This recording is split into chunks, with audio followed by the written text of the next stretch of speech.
Welcome back to the Navy Sports Magazine. We're presented by the Navy Federal Credit Union. Time to shine the light on Navy volleyball with a tremendous win on Saturday. And obviously the Patriot League tournament now straight ahead for this group with head coach Paco Labrador. Coach, I'm in the building Saturday night, came over after football. Obviously, little known secret, volleyball is probably my 1A sport at the academy. Love broadcasting, and I think it's an amazing sport. Have a lot of fun with it. Saturday, though, I could feel after two sets the crowd, which was immense, and I could almost feel a little bit of the air coming out of the balloon. You have the extended timeout, obviously, between sets 2 and 3. As you gradually watched what would happen after that, what changed for your team, if anything, as you all pulled off a tremendous comeback after I really thought Army played 2 real quality sets of volleyball against you?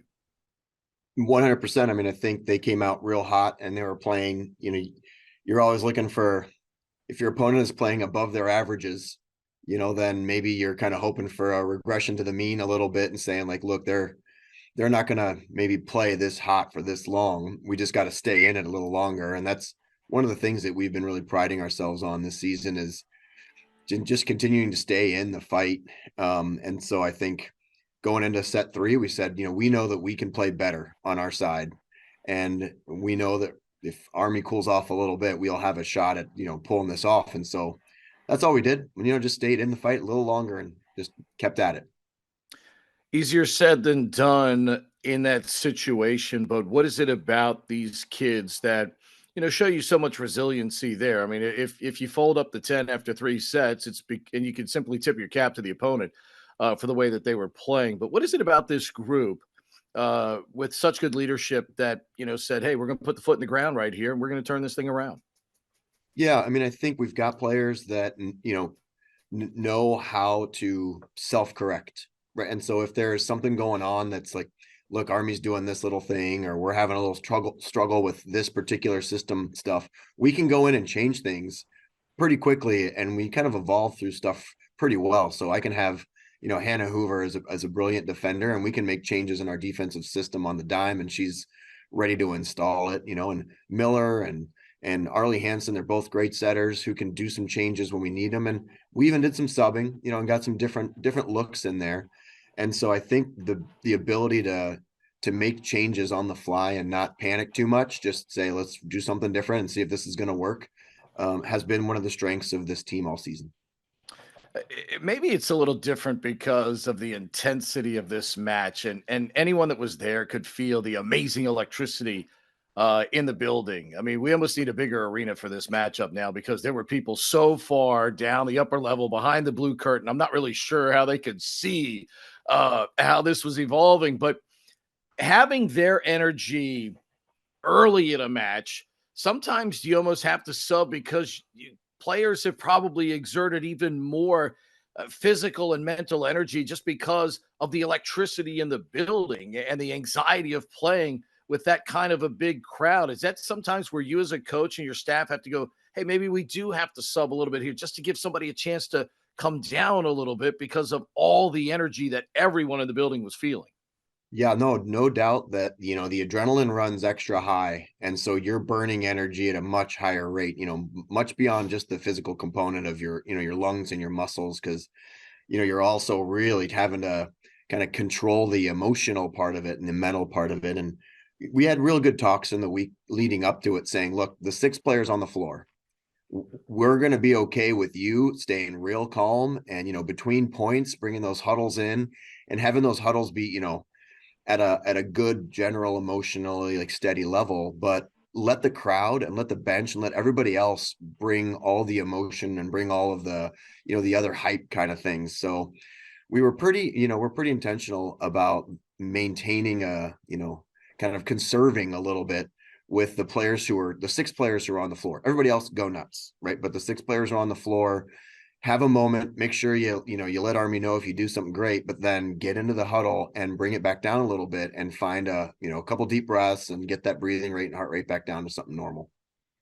What does it mean to you as a coach that, especially for a match of that magnitude, you do get that kind of support from people, because I just, when I walked in, man, I was so happy to see that. And just, you knew at that point the environment was going to, be fair to the two teams. The two teams deserve that kind of an environment. 8 o'clock on a Saturday night after a football game. Really impressed with the way the people showed up and showed out for your team. Yeah.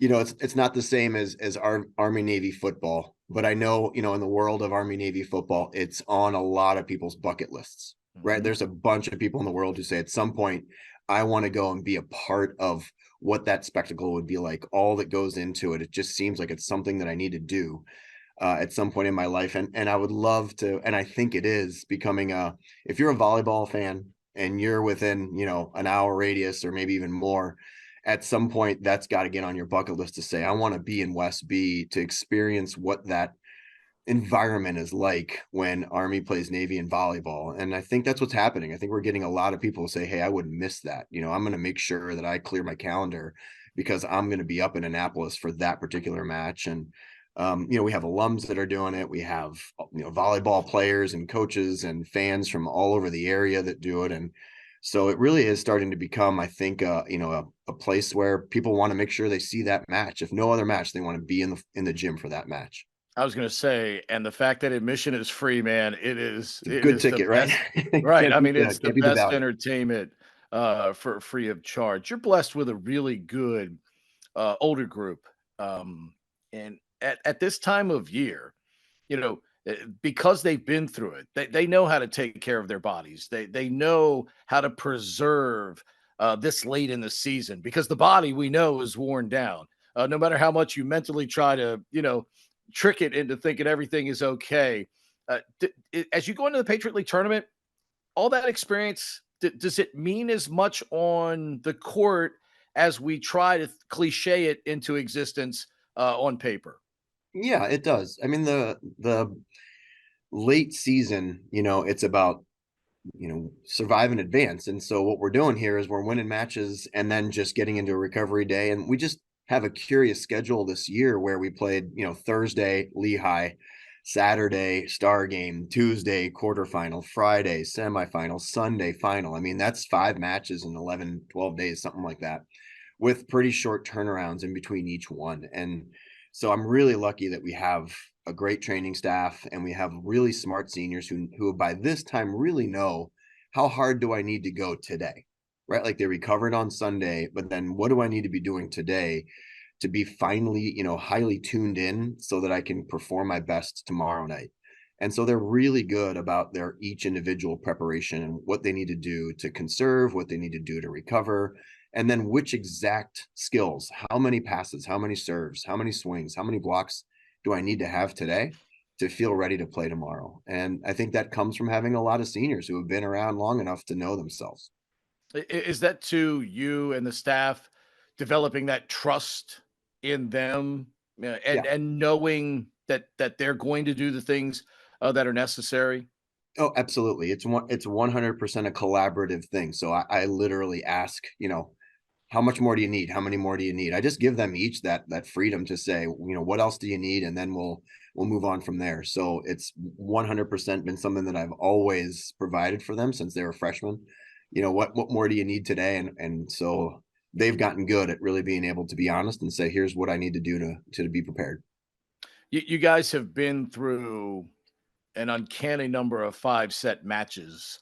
I'm not sure there's a team more battle tested and mentally tough than what this group has gone through. But the fact, after what happened with Colgate last week, that the kids rallied this week and at least got that little mental thing out of the back of the mind there. How big is something like that to gain some momentum going into this week? And does momentum really translate in your mind? You've coached this sport for a long time. You won over 500 matches. I mean, does momentum really translate from one match maybe into another here at the postseason?